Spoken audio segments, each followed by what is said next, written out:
Agora, nesta noite, quero que você leia comigo o Salmo 90, o Salmo 90. Quero falar hoje sobre a brevidade da vida. E serei breve, como fiz ontem à noite. O 10º versículo do 900 Salmo. Os dias de nossos anos são 3 anos e 10. Isso é 70. E se pela sua força são 80, isto é, 80, contudo a sua força é trabalho e tristeza, porque logo se corta e nós voamos. Quem conhece o poder da sua ira? Conforme o teu temor, assim é a tua ira. Portanto, ensine-nos a contar os nossos dias, para que possamos aplicar nosso coração à sabedoria. Você conta seus dias? Você percebe como cada dia é importante? Pense nisso. Deus disse que se você viver até os 70 anos, poderá viver até os 80. E as Escrituras dizem que se você viver até os 80 anos, é provável que tenha muito trabalho, tristeza, problemas e dificuldades. Ouvi falar de um passageiro de trem que estava distribuindo charutos, porque o trem de onde moro chegou no horário pela primeira vez em muito tempo. Isso foi há vários anos. O condutor disse que não poderia aceitar um charuto. Por quê? Ele disse, porque este é o trem de ontem.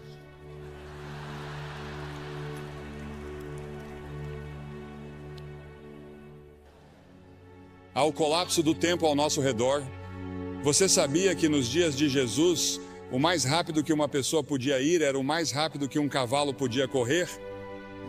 E isso aconteceu até 1830, quando desenvolvemos um motor mais rápido que um cavalo. Pense nisso. Naquelas centenas e milhares de anos, o mais rápido que você podia ir era a cavalo.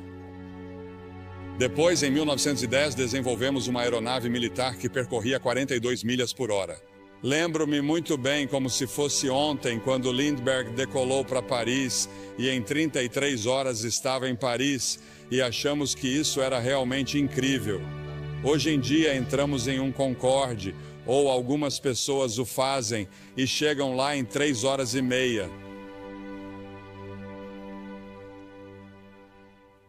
E em 1960 começamos a viajar pelo ar a 18 mil milhas por hora quando chegamos à estratosfera. Agora meu pai dirigia um cavalo e uma charrete, e estamos tentando administrar hoje uma era espacial em uma condição moral e espiritual de cavalo e charrete. O tempo está desabando sobre nós. Quanto tempo ainda temos? O salmista pediu que o Senhor se lembrasse de como o meu tempo é curto. Eis que você fez os meus dias como um palmo e a minha idade como nada para você. 1000 anos aos teus olhos são como o dia de ontem, quando já passou, e como um relógio. Um relógio dura 4 horas à noite. Um dia é o que o Senhor é 1000 anos e 1000 anos é um dia. Aquele que está assentado sobre o círculo da terra e os seus habitantes olham para Deus como gafanhotos. A grama murcha e a flor murcha, diz a Escritura. Os meus dias são como a sombra que declina, e eu me vou secando como a erva, mas tu, ó Senhor, permanecerás para sempre na tua memória, de geração em geração. Pense nisso, Deus permanecerá para sempre, mas nesta terra somos como uma sombra. Estamos todos em declínio e morrendo. Desde o momento em que nasceu, você começou a morrer, porque todos nós estamos caminhando para a morte. Cada um de nós está sujeito à sentença de morte. Não haverá ninguém vivo nesta plateia, eu diria que daqui a 90 anos. Ninguém, todos partiremos. E o que você vai fazer com esses anos? Cada ser humano tem exatamente o mesmo número de horas e minutos todos os dias. Você sabe quantos minutos há em um dia? Você sabe quantas horas há em uma semana? Agora, se você viver até os 70 anos, seus primeiros 15 serão na infância ou na adolescência. Você passa 20 anos na cama. Os últimos 5 anos são de limitações físicas e você está reduzindo suas atividades. Isso significa que você só tem 30 anos para todo o resto, 30 anos para viver. E parte desse tempo tem que ser gasto com alimentação, trabalho e cálculo do imposto de renda. As Escrituras fazem esta pergunta: o que é a vida de vocês? É até mesmo um vapor que aparece por um pouco de tempo e depois desaparece. O mais velho de nós não viverá muito tempo. Nosso tempo já está nas mãos de Deus.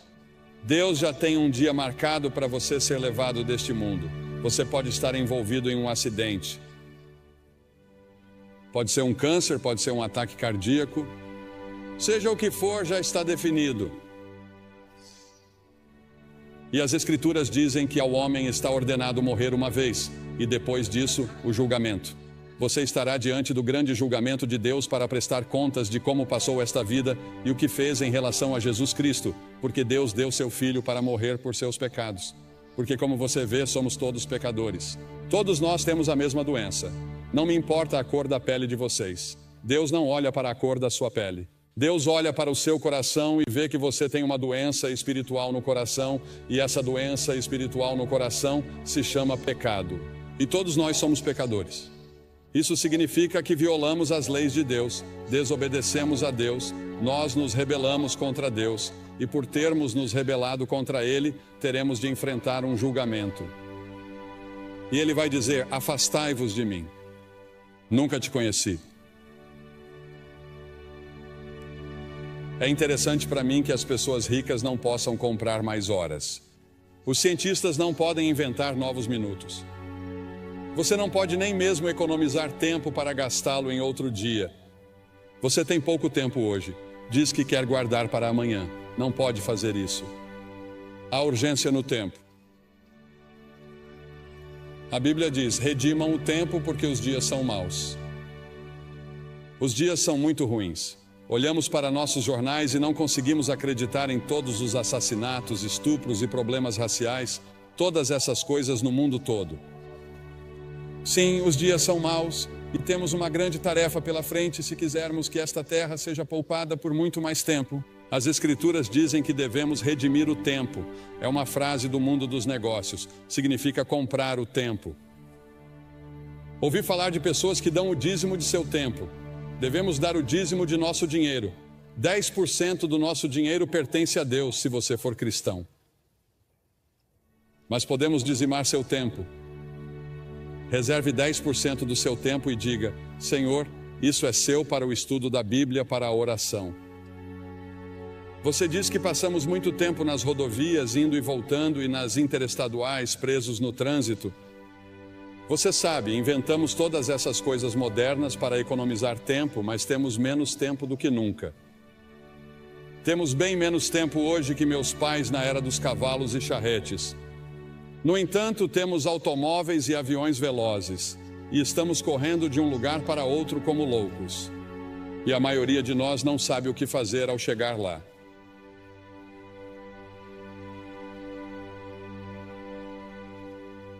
Você tem muito tempo, mas para quê? Você tem tempo para servir a Cristo. Você tem tempo para viver conforme sua vontade. Você tem tempo para obedecer a Ele. Você já fez como o salmista disse em 31:15 e se colocou à disposição de Deus quando ele disse: meus tempos estão em suas mãos. Há um filme em exibição nessa área chamado The Commitments. Você já entregou toda a sua vida a Cristo? Isso já aconteceu com você? Ah, você diz sim, eu fui batizado, eu fui confirmado. Vou à igreja de vez em quando. De vez em quando penso em Deus. Mas você realmente se comprometeu com isso? Você está totalmente comprometida com Ele? E você tem certeza de que, se morresse neste momento, iria para o céu? Você tem certeza de que seus pecados estão perdoados? É por isso que Cristo veio e morreu na cruz e derramou seu sangue e Deus o ressuscitou dos mortos. Além disso, há a tirania do tempo. Ele nos controla e ficamos frustrados. Correr de uma coisa para outra porque achamos que não temos tempo suficiente para fazer tudo o que precisa ser feito. Jesus disse: enquanto é dia, importa que eu faça as obras daquele que me enviou. Chega a noite em que ninguém pode trabalhar. A noite virá até você e você não terá a oportunidade de servir a Deus. Sirva-o enquanto você pode. Sirva-o agora. Priorize-o em sua vida. No entanto, no final de sua vida, ele disse: eu terminei o trabalho que você me deu para fazer.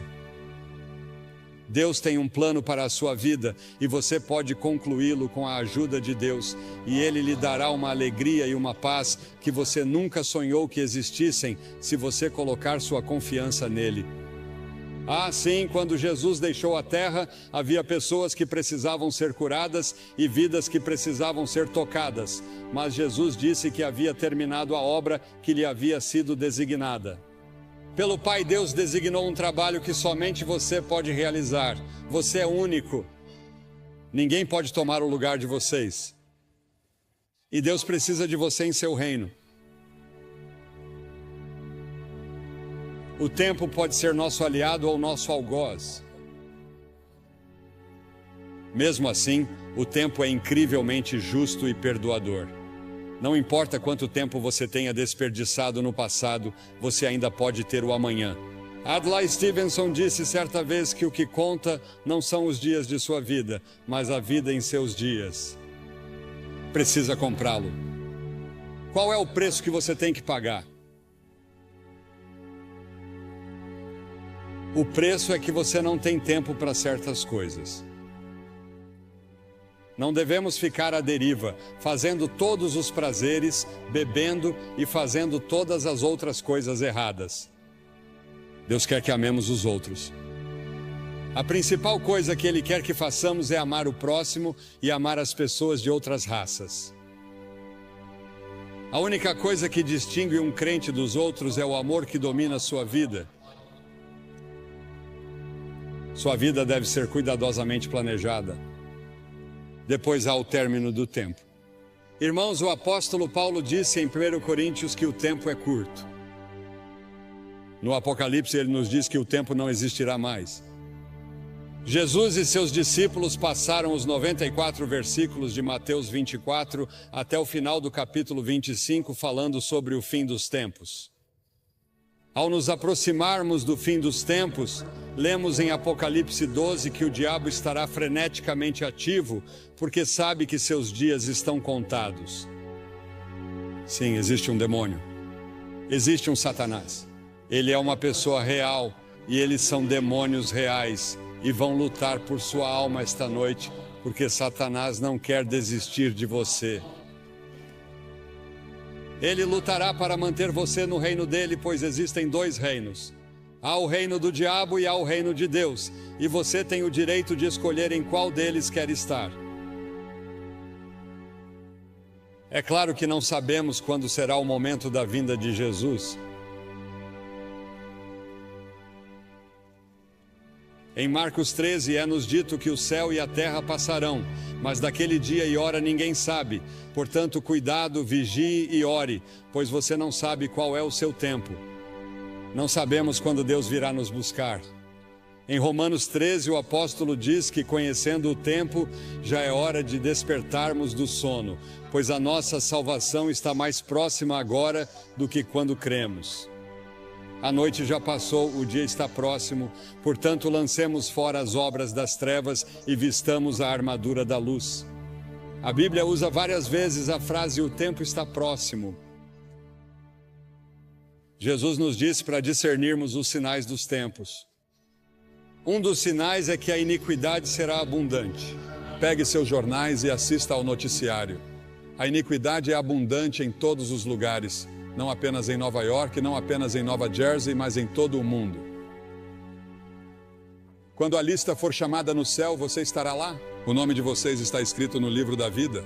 Porque as Escrituras dizem que se o seu nome não estiver no livro da vida do Cordeiro, você nunca entrará no céu. Seu nome neste momento está no que é chamado na Bíblia de livro. E sob seu nome estão todos os pecados que você já cometeu, todas as coisas erradas que você já pensou, todas as suas intenções erradas. Está tudo lá registrado e você será confrontado no julgamento. Mas quando você vem a Cristo e se apresenta total e completamente a Ele como Salvador e Senhor, Ele apaga tudo o que está nesses livros e escreve seu nome em outro livro, o livro da vida. No livro do Cordeiro, O nome de vocês está escrito lá? Se meu nome não estivesse escrito ali e eu não soubesse, eu não sairia deste prédio esta noite até ter certeza. Porque talvez nunca mais haja outro momento como este na vida de vocês. Esta é a hora de você estar com Deus. E então a brevidade do tempo exige ação imediata. O fato de que o tempo é curto exige que façamos algo a respeito agora, porque as Escrituras dizem em 2 Coríntios 6:2 que agora é o tempo aceito, não amanhã, hoje.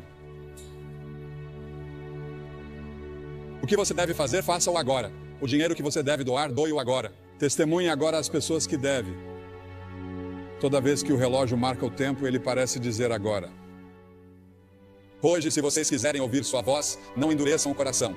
Você pode endurecer seu coração. Se você ouvir uma mensagem como essa, isso pode ser muito perigoso, porque você endurecerá seu coração. E na próxima vez que você ouvir o Evangelho, seu coração ficará cada vez mais duro. Venha a Cristo agora. Se houver um sussurro em seu coração de que você precisa vir, você vem. Depois há o aviso do tempo. Um dia será tarde demais para sua alma. O tempo é muito curto para indecisões e vacilações. Você não deve ficar entre duas opiniões. Os tolos dizem que há tempo de sobra. O diabo diz que você tem tempo de sobra.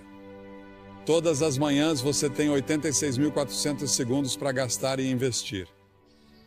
A cada dia, o nome do banco abre uma nova conta com você. Talvez não haja amanhã. Venha agora. As Escrituras dizem, visto que todas essas coisas hão de acontecer, que tipo de pessoas vocês devem ser? Li um artigo há alguns anos falando sobre algumas pessoas que estavam se divertindo muito na véspera de Ano Novo, e o autor do artigo disse que elas bebiam como se não houvesse amanhã. Provavelmente todos vocês já ouviram a música, em outro momento e em outro lugar, e é isso que o diabo sussurrará em seu ouvido esta noite. Quando eu lhe disser que você precisa vir e assumir seu compromisso com Cristo, com essas centenas e milhares que já vieram nesta cruzada, o diabo dirá, espere, outra hora, outro lugar. Este não é o momento. Este é o momento. O simples fato de você estar aqui indica que é a hora. Por alguma estranha coincidência ou providência, Deus trouxe você aqui esta noite. E antes de vir você achava que estava bem com Deus, mas agora não tem certeza. E você quer ter certeza, você quer ter certeza. Sim, o demônio sempre diz, sim, faça isso. Mas em alguns momentos e em alguns lugares, Deus diz aqui e agora. Em Lucas 19, você vê Jesus chorando pelo povo de Jerusalém. Há um poema que eu vi pela primeira vez anos atrás que diz: há um tempo que não sabemos quando, um lugar que não sabemos onde, que sela o destino do homem para a glória ou para o desespero. Alguém me escreveu uma carta aqui esta semana.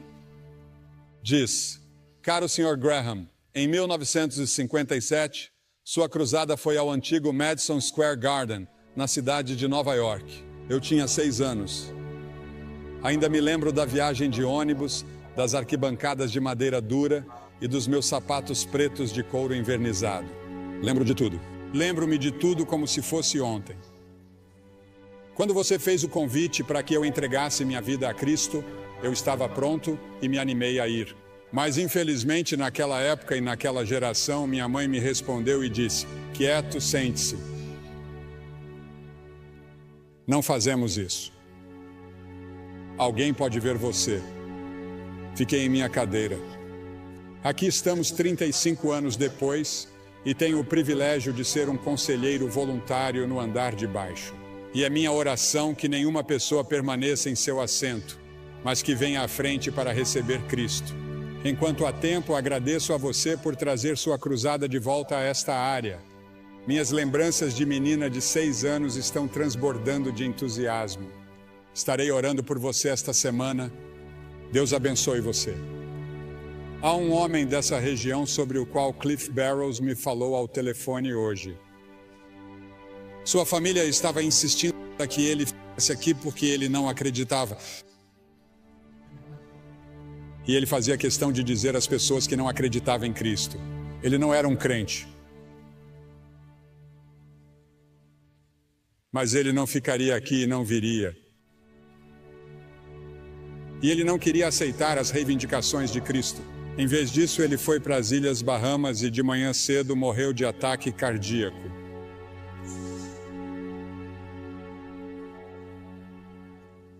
Para ele agora é tarde demais. Sua decisão está tomada. E quanto à sua decisão? Você vai dizer sim ou não às afirmações de Cristo? Cristo morreu por você, ressuscitou, e então o que você tem de fazer? Você precisa primeiro se arrepender de seus pecados. Isso significa que você diz: Senhor, sou um pecador. Sinto muito por meu pecado. Estou disposto a mudar meu estilo de vida. Quero segui-lo e servi-lo. E entrego minha vida a você esta noite, ou rededico minha vida a você esta noite. Preciso de você, Senhor, e quero assumir meu compromisso nesta noite. Nessa cruzada, nunca mais estaremos neste auditório. E você está aqui esta noite. Vou pedir que você se levante do seu assento na varanda.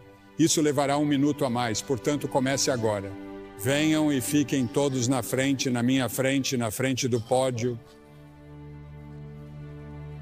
E depois que todos vocês vierem, vou lhes dizer uma palavra, fazer uma oração com vocês e dar-lhes alguma literatura para ajudá-los em sua vida cristã. Você diz: por que você pede às pessoas que venham publicamente? Porque cada pessoa que Jesus chamou, ele chamou publicamente. Havia algo em tornar isso público. Ele morreu por você publicamente, pendurado nu em uma cruz. Certamente pode vir e apresentar-se aqui publicamente. Assumir seu compromisso com ele e dizer: Senhor, você tem tudo de mim hoje. Quero ter certeza de que estou pronto para conhecer você. Apenas levante e venha de qualquer parte do estádio.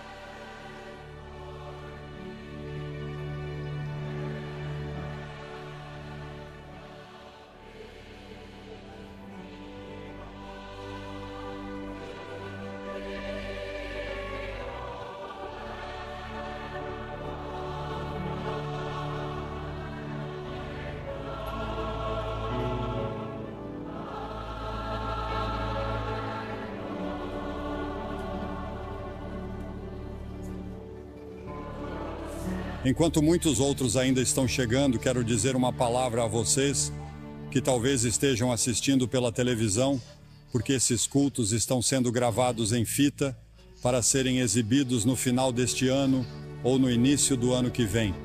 E muitas pessoas têm assistido à televisão e você tem pensado em como o tempo está passando rápido. Parece que foi ontem que você era um garotinho ou uma garotinha e o tempo voou. Talvez esteja num quarto de hotel ou num bar. E quero dizer a você que Deus o ama. Ele quer perdoar você. Ele quer fazer de você uma nova pessoa, se você permitir.